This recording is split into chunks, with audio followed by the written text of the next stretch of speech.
요한복음 20장 1절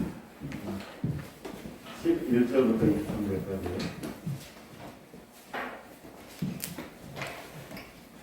요한복음 20장 11절에서 23절까지 우리 다 같이 일어나서 한번 기도하겠습니다.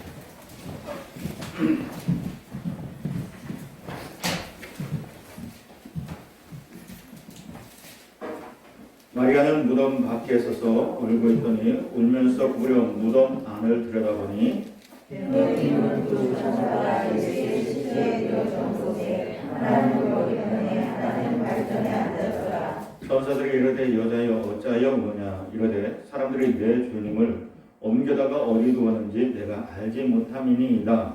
이 말을 하고 돌이켜 예수께서 서신 것을 보았으나 예수의 줄을 알지 못하였다. 예수께서 이르시되 여자여 어찌하여 울며 누구를 찾느냐 하시니 마리아는 그가 동산직인 줄을 알고 이르되 주여 당신이 옮겼거든 어디 두었는지 내게 이르소서 그리하면 내가 가져가리이다. 예수께서 마리아에게 하시거늘 마리아가 돌이켜 히브리 말로 라보니 하니 이는 선생님이라는 말이라. 예수께서 이르시되 나를 붙들지 말라. 내가 아직 아버지께로 올라가지 아니하였노라. 너는 내 형제들에게 가서 이르되 내가 내 아버지 곧 너희 아버지 내 하나님 곧 너희의 하나님께로 올라간다 하라 하시니 막달라 마리아가 가서 제자들에게 내가 주를 보았다 하고 또 주께서 자기에게 이렇게 말씀하셨다 이르니라. 이날 곧 안식 후 첫날 저녁에 때에 제자들이 유대인들을 두려워하여 모인 곳에 문들을 닫았더니 예수께서 오사 가운데 서서 이르시되 너에게 평강이 있을지어다. 이 말씀을 하시고 손과 옆구리를 보이시니 제자들이 주를 보고 기뻐하더라. 예수께서도 이르시되 너희에게 평강이 있을지어다. 아버지께서 나를 보내신 것 같이 나도 너희를 보내노라. 이 말씀을 하시고 그들을 향하사 손을 들시며 이르시되 성령을 받아라. 너희가 누구 같이 시작. 너희가 누구의 죄든지 사하면 사하여질 것이요 누구의 죄든지 그대로 두면 그대로 있으리라 하시니라. 아멘. 아멘. 네, 우리 자리에 앉아서 서로 인사합니다. 먼저 나는 하나님이 누구 보시기에 나는 하나님이 보시게요 아까운 존재다. 아까운 존재다. 훨씬 가지고 시작. 나는 하나님이 보시게요 아까운 존재다. 아멘. 우리 앞에 옆 사람 보시면 인사합니다. 사랑합니다. 감사합니다. 여기 있습니다. 제가 병원에 오래간만에 가가지고 반가운 마음에 순서를 이겨버렸고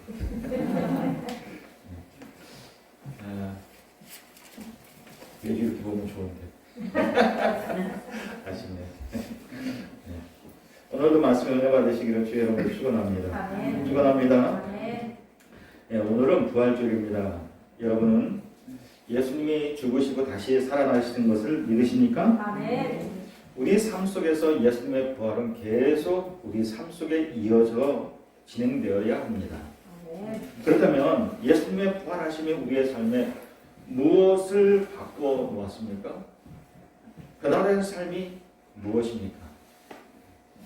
얼마 전에 그 소천하신 이어령 교수님, 그 암 관련해 이제는 그 암에 걸렸어요. 암에 걸렸는데 어떠한 치유도 거부하고 시술이나 수술도 거부하고 암과 맞서 싸우겠다고. 아니요, 우리가 그렇게 생각하는 것보다 내게 찾아온 암을 오랜 친구로 생각하고 친구와 같이 동반하는 그런 삶을 살겠노라고. 그래서 암으로 인해서 몸이 허약해지고 글도 쓸 수 없는데 옆에 대필하는 사람을 놓고 글을 쓰는 거예요. 그렇게까지 그분이 그런데 이렇게 할 수 있었던 건 뭐냐면 그의 따님이었던 이민아 목사님, 이분이 이제 미국 가서 변호사 생활을 했는데 변호사였다가 나중에 신학을 해서 이제 목사가 됐어요.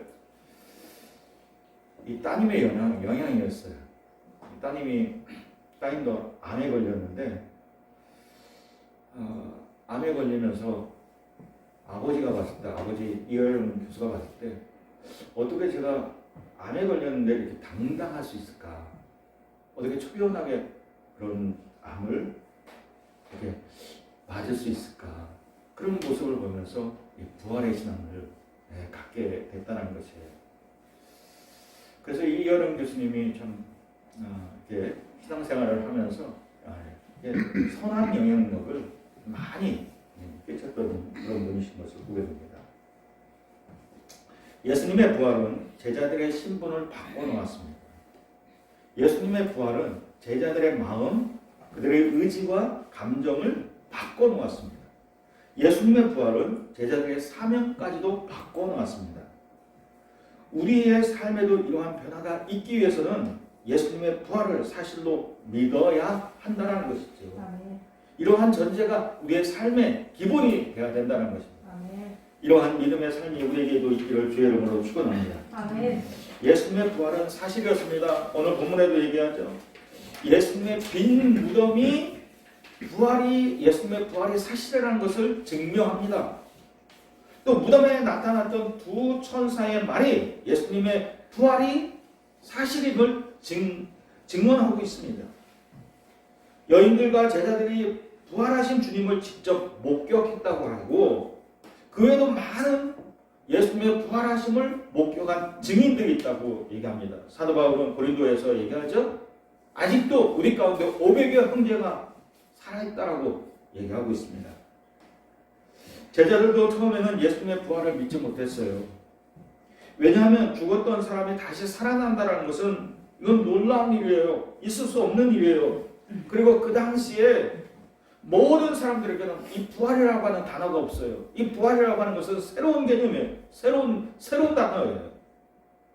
지금까지 성경에 에녹이나 엘리야가 죽음을 맛보지 않고 승천한 그런 기록은 있어요. 근데 죽었던 사람이 다시 살아나는 것은 부활하는 것은 없었어요. 제자들은 부활하신 주님을 직접 만나고서야 부활이라고 하는 게 있구나, 부활이 사실이구나 라고 하는 것을 믿었다는 것이죠. 그리고 그들은 곧 다른 사람들에게 가서, 다른 제자들에게 가서 예수님이 부활했다라고, 우리가 부활하신 주님을 만났다라고 증거하고 있는 것을 보게 돼요. 베드로가 성령 강림을 경험하고 그가 첫 번째로 증거한 메시지의 주제가 뭐냐면 예수님이 부활했다는 거예요. 부활하신 예수님이 그의 설교의 내용이었어요. 자, 예수님의 부활하신 것을 여러분 믿으십니까? 아멘. 혹시 우리 가운데 내가 교회는 다니지만 예수님은 믿지만 도마와 같은 믿음을 갖고 있는 사람이 있을런지 모르겠어요. 여러분, 도마도 3년 동안 예수님을 따라다녔습니다. 예수님 앞에 계속 예수님으로부터 계속해서 부활에 대한 이야기도 들었어요. 그러나 도마는 부활의 믿음을 갖지 못했어요. 처음에 갖지 못했어요. 왜냐하면 예수님이 부활하신 예수님이 제자들에게 나타날 때 그 자리에 우연히도 도마가 그 자리에 없었어요. 그 자리에 있었던 부활하신 주님을 목격했던 다른 제자들이 도마에게 얘기했죠. 우리가 부활하신 주님을 만나봤다. 부활하신 주님을 보았다라고 얘기했어요. 근데 그때 그렇게 다른 제자들의 이야기를 들으면서도 도마는 뭐라고 얘기하냐면 내가 예수님을 직접 만져보지 않고는 내가 믿지 못하겠다고 그렇게 얘기했어요. 도마가 이렇게 불신의 말을 다른 제자들에게 얘기할 때 분명히 그 자리에는 부활하신 주님이 계시지 않았어요. 그러나 부활하신 주님이 도마를 위해서 다시 부활하신 몸을 보이셨을 때 주님은 마치 도마의 얘기를 다 엿듣고 있던 것처럼 도마에게 말씀하신 거예요. 도마야, 내 손을 내밀어서 내 손을 만져보고 내 손을 내밀어서 내 옆구리를 만져보고 그래야 믿음이 없는 자가 되지 말고 믿는 자가 되라 라고 말씀하셨어요. 그러니까 여러분, 이 도마가 주님의 이 말을 듣고 얼마나 깜짝 놀랄까요? 소스라치게 놀랐을 것 같아요. 왜냐하면 나는 주님이 없는 자리에서 이 말을 했는데 주님은 내 말을 다 알아듣고 다 알고 그렇게 말씀하시는 거예요. 그러니까 도마가 소스라치게 깜짝 놀고 어떻게 했을까요? 무릎을 꿇고는 이렇게 대답합니다. 주님, 주님은 나의 주시오, 나의 하나님이십니다. 라고 그냥 고백하는 거예요. 우리의 사람은 눈에 보이는 것만 존재한다고 믿으려고 합니다. 그리고 죽으면 모든 삶이 끝났다라고 생각합니다. 그러니까 예수를 안 믿는 일반적인 사람의 생각이 그러죠. 눈에 보여야 믿지. 어제도 내가 새로운 사람에게 이게 전대 지옥에나 천국에 가봐야 하는 거 아닙니까? 그렇게 얘기를. 그러니까 여러분, 이 세상 사람들은 눈에 보이는 것만 존재한다고 믿고 있고 죽으면 모든 삶이 끝난다라고 생각하고 있는 거예요. 이런 잘못된 생각과 오해를 부활하신 주님이 나타나셔서 한순간에 바꿔놓으셨습니다. 눈에 보이지 않는 영원한 세계가 우리에게 있고 부활의 몸을 입게 될 천국의 삶이 우리에게 있다라고 하는 것을 분명히 보여주셨어요. 그러니까 여러분, 죽으면 모든 것이 끝나는 게 아니라 새로운 시작이에요. 새로운 시작. 여러분, 이 사실을 믿으시기를 주의 이름으로 축원합니다. 도마를 통해서 주님이 우리에게 주신 말씀이 뭐예요? 우리에게 권고하신 말씀이 뭐예요? 보지 않고 믿는 자들이 복되다라고 말씀하셨어요. 부활하신 주님을 직접 눈으로 확인하고 믿는 사람들보다 부활하신 주님의 소식을 듣고 그것을 믿는 사람들이 더 복되다는 거예요. 이걸 말을 바꾸면 어떤 말이에요?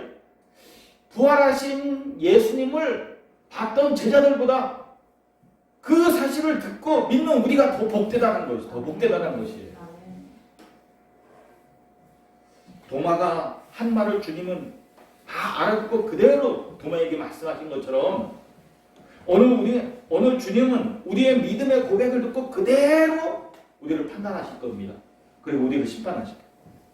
너가 정말 예수님의 부활을, 나의 부활을 믿는지 안 믿는지 우리의 고백을 듣고 그대로 판단하실 거예요. 그대로 심판하실 거예요. 자, 그렇다면 여러분, 예수님의 부활로 우리의 삶은 어떻게 변화되고 있습니까? 어떤 변화가 있어야 됩니까? 외적인 변화도 있어야 되고 내적인 변화도 있어야 되는데 이 모든 것을 다 통합해서 오늘은 세 가지로 말씀드립니다. 첫째, 우리의 신분의 변화가 분명히 있다는 것이죠. 자, 우리 17절 같이 시작. 예수께서 이르시되 나를 붙들지 말라. 내가 아직 아버지께로 올라가지 아니하였노라. 너는 내 형제들에게 가서 이르되 내가 내 아버지 곧 너희 아버지. 누구의 아버지요? 우리 아버지. 계속 시작. 내 하나님 곧 너희의 하나님께로. 누구의 하나님? 네, 나의 하나님께로 올라간다. 여러분, 이 구절만큼 하나님이 우리의 아버지다, 하나님이 우리의 하나님이시다라고 하는 말을 아주 확고하게 한 구절은 없어요. 예수님이 다시 말씀합니다. 나의 아버지가 너희 아버지고 나의 하나님이 너희 하나님이다라고 분명히 확고하게 우리가 말씀하십니다. 내 아버지가 너희 아버지가 돼야 되고 내 하나님이 너희 하나님이 돼야 된다라고 확고하게 분명하게 말씀하시는 거예요. 우리 그냥 수요일날 영적 전쟁에 대해서 말씀 나누죠. 여러분, 우리가 하나님의 자녀가 되겠다는 것은 법적인 구속력을 갖는다, 법적인 권리를 갖는다는 거예요. 그 책에서 뭐라고 해요? 우리가 결혼을 하면 법적인 권리를 갖는 거예요. 그렇죠? 당신 결혼했습니까? 라고 우리 한석 집사님한테 물으면 뭘 보여주면 돼요? 뭘 보여주면 돼요? 뭘 보여줘야 돼요? 혼인증명서, 혼인증명서, 결혼증명서 보여주면. 네. 근데 여러분, 어떨 때는 자기 감정에 의해서 난 결혼을 했는데 결혼했는지 안 했는지 잘 모르겠다. 그렇게 얘기하는 사람은 없다는 얘기예요. 여러분, 이런 법적인 구속력을 갖는 거예요. 요한복음 1장 12절에서 얘기한 게 뭐예요? 영접하는 자, 곧 그 이름을 믿는 자들에게는 하나님의 자녀가 되는 권세로 주었어요. 이건 법적인 권리를 갖는다는 것이에요. 예수를 믿는 자에게는 하나님의 자녀가 되는 권세, 법적인 권리가 주어졌다는 것이에요. 여러분, 이 사실을 믿으시기를 주의 이름으로 축원합니다. 우리가 하나님의 자녀가 된 것을 여러분 믿으시기를 주의 이름으로 축원합니다. 그러니까 여러분, 우리 하나님을 뭐라고 불러야 돼요? 아버지. 하나님을 뭐라고 불러요? 나의 하나님. 나의 아버지, 나의 하나님이라고 불러야 돼요. 아멘. 여러분, 여기서 예수님을 영접하여 믿는 것은 주어예요, 주어. 그리고 하나님의 자녀가 되었다라고 하는 건 동사예요. 그러니까 예수님을 믿는데 어떻게 믿느냐라는 것입니다. 어떻게 믿어야 됩니까? 예수님의 육신의 몸을 입고 이 땅에 오셔서 우리 죄를 대신해서 죽으시고 부활하신 것을 믿을 때 우리는 하나님의 자녀가 된다는 거예요. 다시 말해서 어떻게 믿느냐? 이러한 믿음의 내용이 있어야 우리가 하나님의 자녀가 된다는 거예요. 그래서 영어 성경에 보면 하나님께 보냄을 받았다라고 하는 말이 자꾸 강조돼요. 예수님은 우리와 같은 육신의 몸을 입었지만 뭐가 강조돼야 되냐? 하나님께 보냄을 받았다. 우리 죄를 위해서 하나님께 보냄을 받았다. 너희가 이걸 믿어야 하나님의 자녀가 된다. 자, 하나님은 이러한 희생의 대가를 치르고 아담의 범죄로부터 사단이 빼앗아갔던 생명, 우리 영혼은 우리에게 다시 찾아주셨어요. 어디에서 찾아주셨어요? 예수님의 십자가에서. 어떻게 해요? 제 값으로 사망의 값을 다 지불하고 예수님의 십자가에서 못 박혀 죽으심으로 인해서 사망의 값을 다 지불하고 그리고 부활하심으로 인해서 사단에게 빼앗겼던 죄값을 다 지불하고 우리에게 생명을 다시 찾아주셨어요. 우리의 영혼을 다시 찾아주셨어요. 예수님은 우리에게 부활의 몸을 주시기 위해서 우리에게 새 생명을 주시기 위해서 어떤 죄값을 지불해 주셨습니까? 어떤 고난을 받으셨습니까? 군인들의 희롱이 있었죠. 로마 군인들의 희롱이 있었죠. 가시나무로 멸류관을 엮어서 그것을 어떻게 예수님의 머리에 꽉 눌려 썼다는 거예요. 여러분 가시 박혀봤어요? 가시 박혀봤어요? 이게 머리에가 박히면 말이죠. 아주 딱 아프고 어떨까요? 땀이 흘러가면 어떻게 아리고 쓰리고 피가 나니까 또 군인들 어떻게 했어요? 예수님은 홍포를 입혔죠. 홍포를 입히고 갈대를 손에 쥐어줬어요. 그리고 예수님 앞에 무릎을 꿇고는 뭐라고 했냐면 유대인의 왕이요 편안할지어다 이렇게 예수님을 조롱해버렸어요. 그리고 어떻게? 침을 뱉었죠. 뒤에서 때리고는 누가 때렸게? 이런 장난도 치고. 여러분 지난번에 얘기했잖아요. 누가 이유도 없이 나한테 침을 뱉으면 어떤 마음이에요? 어떤 마음이에요? 예? 어떤 마음이에요? 얘기해봐요. 내가 침을 한번 뱉어봐야 되나? 예? 누가 나한테 침을 뱉으면 어떤 마음이에요? 그런 모욕감. 그런 건 없을 것 같아요. 예수님한테 침을 탁 뱉었다니까요? 근데 예수님이 그걸 다 참으셨어요. 이렇게 군인들이 희롱을 당한 뒤에 어떻게 채찍질해서 놓아주려고 그랬죠. 채찍질했어요. 그리고 십자가에 못 박고 갈릴리 언덕을 오르게 하셨어요. 근데 여러분 예수님이 밤새 그렇게 고초를 당했기 때문에 너무 힘들어서 어디에 십자가를 지고 갈 수 없어 몇 번을 쓰러졌어요. 또 강도와 십자가에 못 박혀 죽으셨죠. 여러분 이렇게 예수님은 십자가에서 골고다 언덕에서 십자가 못 박혀 죽으셨는데 이것은 가장 처참하고 가장 처절한 죽음이었다는 거예요. 근데 함께 십자가에 못 박혀 죽은 강도도 예수님을 또 모욕하고 조롱하고 또 지나던 사람도 예수님을 조롱하고 대제사장과 또 그 하식들도 뭐라고 그래요? 내가 만일 메시아거든 지금 당장 내려와서 너를 구원하여 보라고 메시아 것을 보여달라고 그렇게 조롱하고 희롱을. 그리고 예수님은 십자가에서 피를 다 쏟으시고 마지막 물까지 다 쏟으셨다는 거예요. 하나님은 죄 없는 자기 독생자 예수님이 그렇게 엄청난 고난을 당하는 것을 차마 눈뜨고 볼 수 없었어요. 그 심적인 고통이 하나님도 너무나 볼 수 없어서 3시간 동안 세상을 어둡게 했다는 걸 어둡게 했다는 거예요. 만일 여러분 우리 중에 자기 아들이 죄 없이 죽음을 당하면 반 미쳐서 돌아다니지 않을 사람 없을 겁니다. 자기의 남은 생애를 죽은 아들의 명예를 위해서 싸우지 않을 사람이 없을 거예요. 세월호로 죽었던 아이들의 부모님들이 그렇잖아요. 또 그 여군 하사가 죽은 부모님이 그렇잖아요. 자, 여러분, 우리가 부활의 몸을 갖게 된 데는 단순한 우리의 믿음의 고백만 아니라, 믿음만 아니라 하나님 편에서는 이 엄청난 고난을 지불했다라는 것이죠. 그리고 우리는 그 대가로 인해서 잃었던 생명을 다시 찾았고 하나님과의 관계가 다시 회복됐다는 거예요. 하나님의 아들로 그 관계가 회복됐다는 거예요. 이 관계의 회복으로 우리는 잃었던 신분, 하나님의 자녀라고 하는 신분을 다시 찾았습니다. 다시 받아서 신분을 갖기 위해서는 하나님과의 관계가 먼저 회복돼야 되는데 하나님과의 관계 회복을 위해서는 예수님이 십자가에서 죽으시고 부활로 생명을 얻었음을 우리가 믿음으로 고백해야 이 회복이 된다는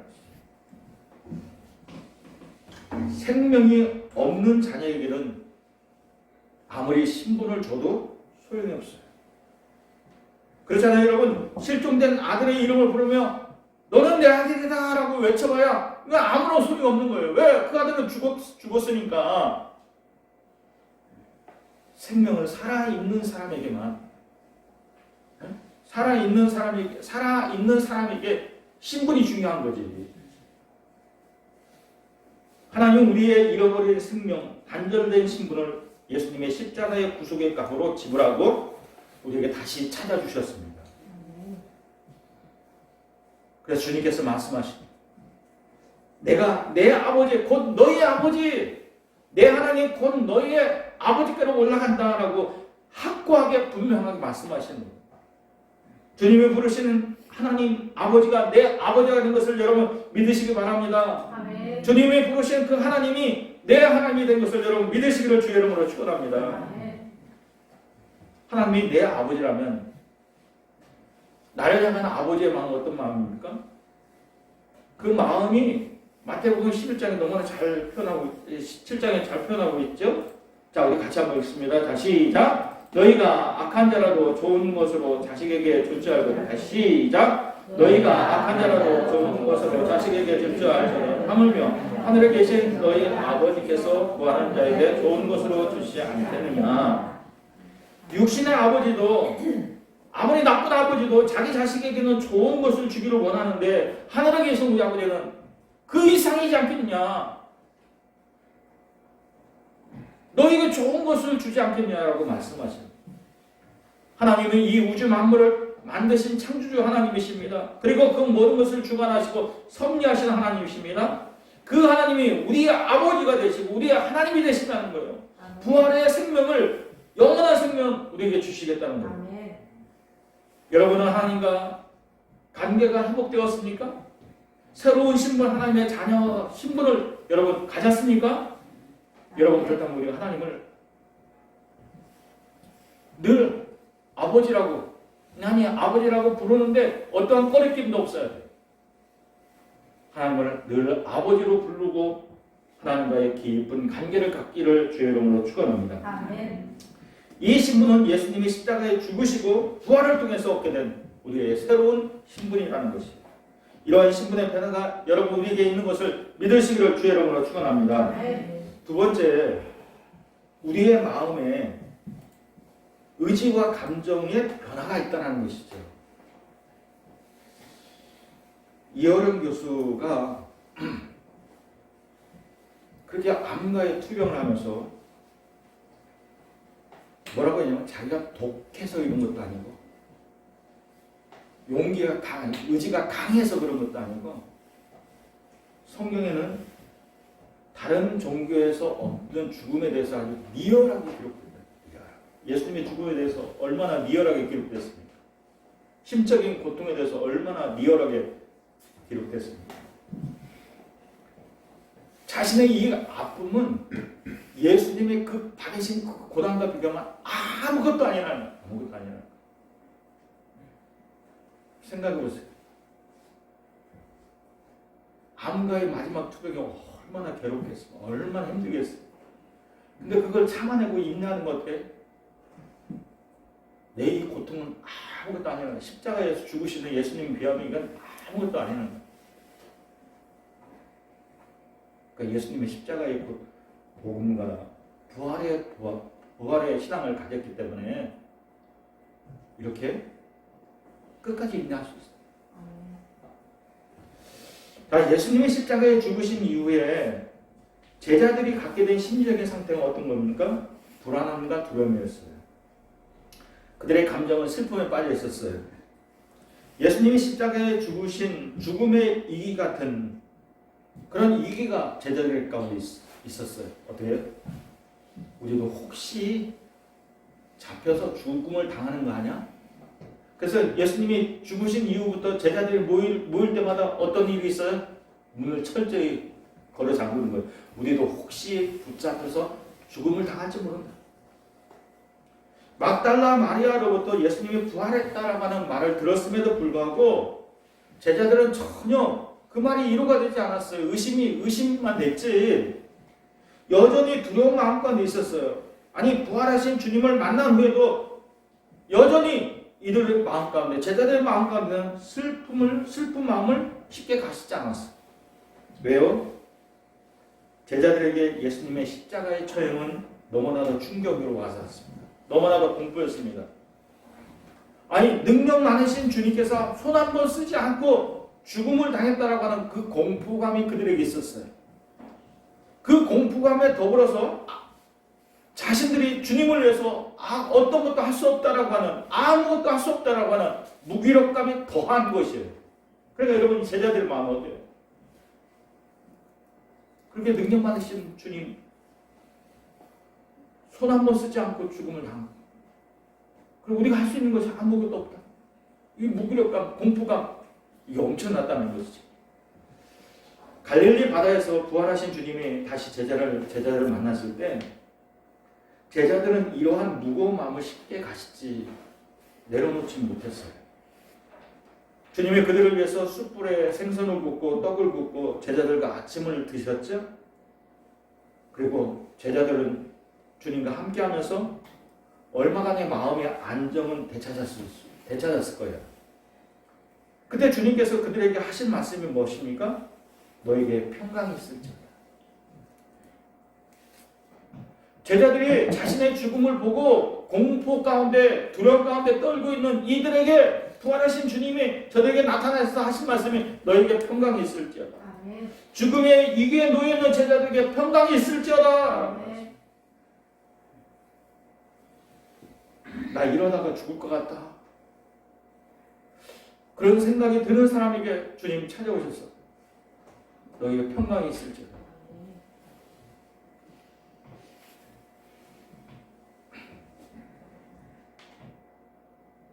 우리 어머님이 이런 마음일 텐데, 그럼 우리 어머님에게 주님이 찾아오셨어.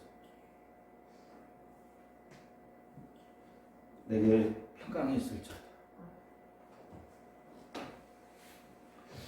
여러분에게 평강이 있기를 주의 이름으로 축원합니다. 아멘. 세상이 할 수 없고 세상이 줄 수 없는 기쁨이 저와 여러분에게 있기를 주의 이름으로 축원합니다. 아멘. 여러분 이게 오랫동안 병에 투병하다 보면 이 신앙을 저버리는 거예요. 왜 하나님이 나를 이렇게 고통스럽게 해줄까? 왜 나를 빨리 안 데려가고 왜 나를 이렇게 내버려둘까? 나는 버림받았나? 그래서 신앙마다 저버려요. 제가 어떤 목사님을 봤어요. 젊었을 때 중풍에 걸렸는데 고침받지를 못하는 거예요. 그러니까 이분이 나오셔서 뭐라고 하냐면 전도하는 게 아니라 하나님 없다. 목사가 어떻게 그렇게 얘기하죠? 근데 그의 고통을 오랫동안 그 고통을 생각하면 이해는 돼요. 그러니까 여러분 우리가 죽음을 위해서 이여름 교수가 예수님의 죽음을 묵상하고 나의 죽음은, 나의 고난은 예수님의 고난에 비하면 아무것도 아니다라고 그렇게 묵상하고 그렇게 믿음을 놓지 않고 끝까지 죽으면서까지도 그렇게 글을 쓰고 할 수 있었던 것, 부활의 신앙 때문에.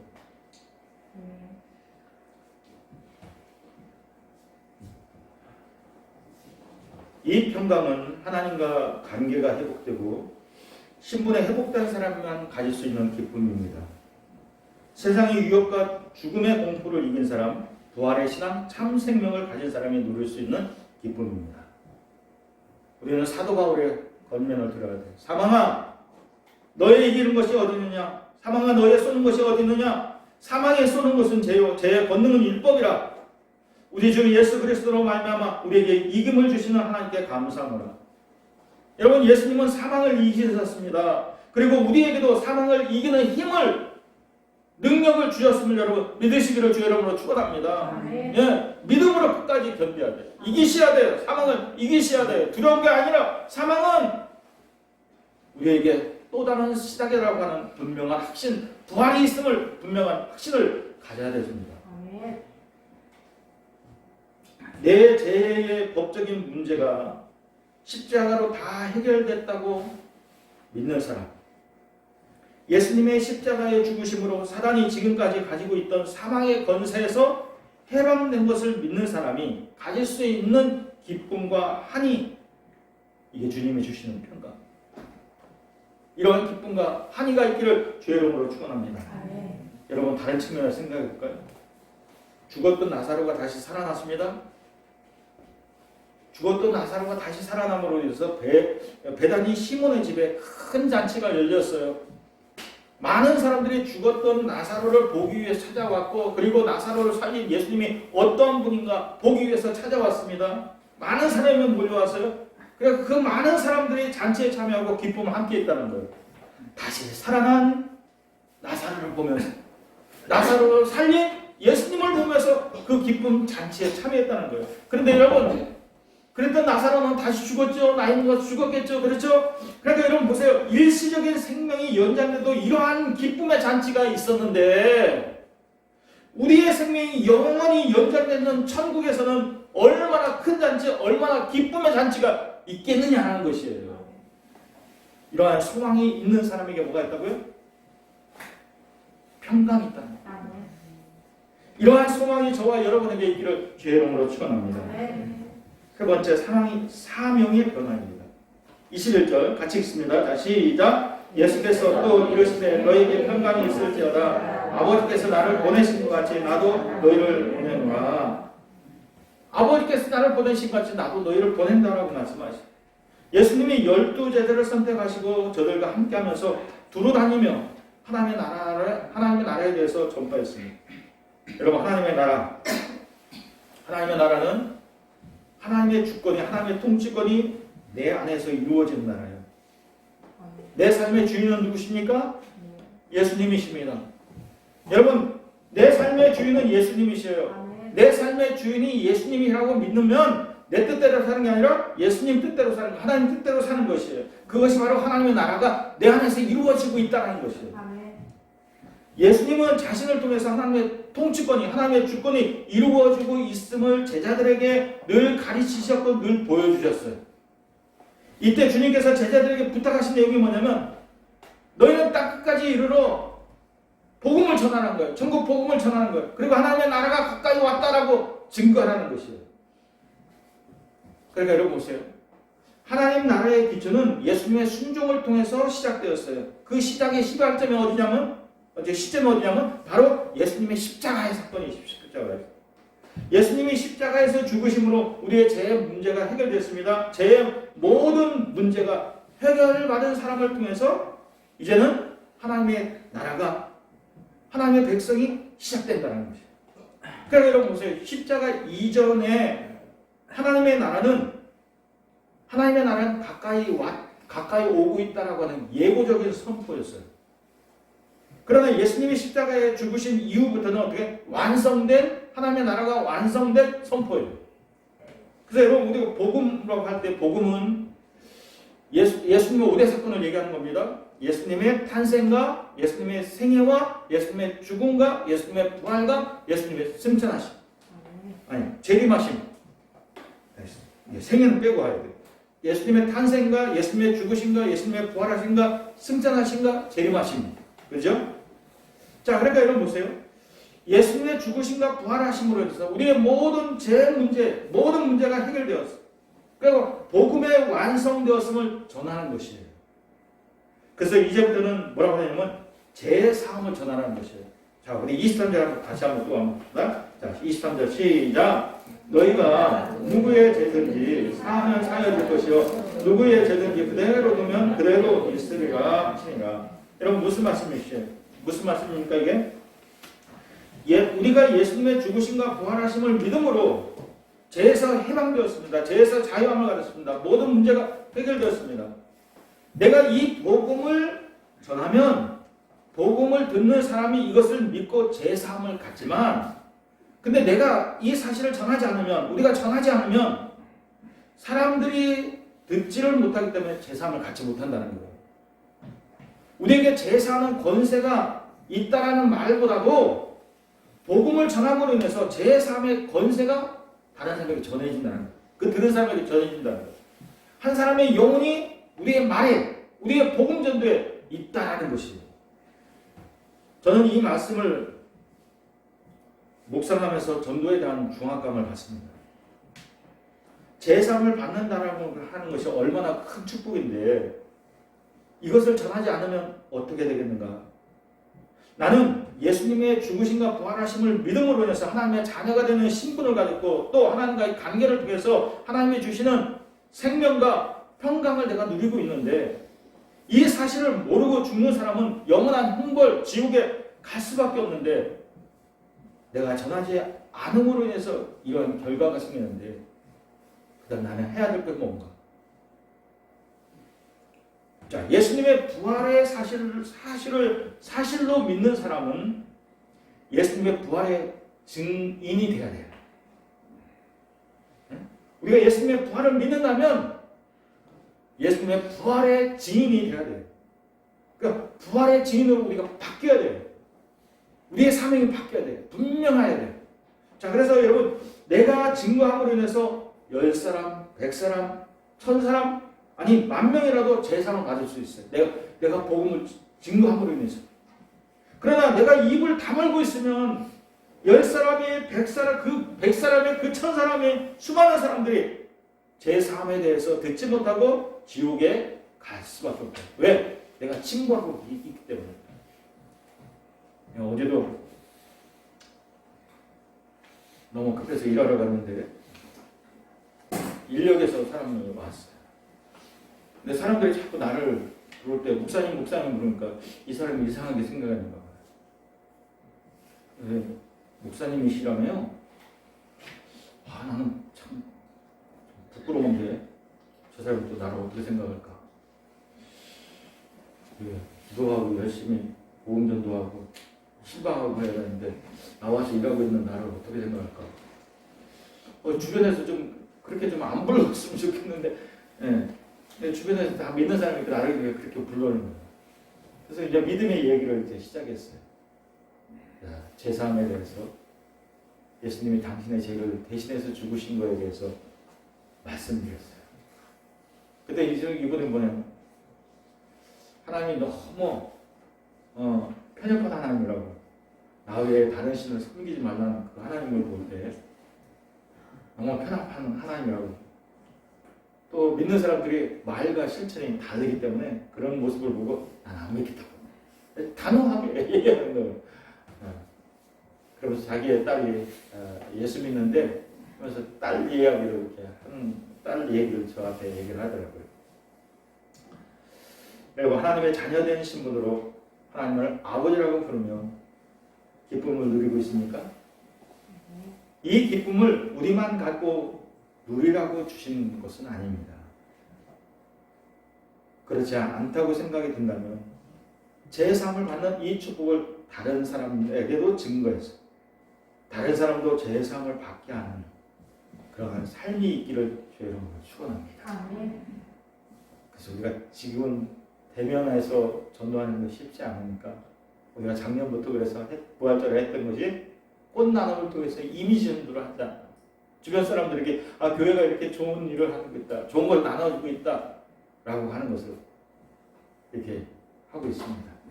그래서 오늘도 이 일에 여러분 동참하셔서 조금이나마 기회했으면 좋겠습니다. 이 우리 주신 말씀을 생각하면서 같이 한번 기도했으면 좋겠어요. 주님, 주님의 부활하심으로 인해서 내가 하나님의 자녀가 되었습니다.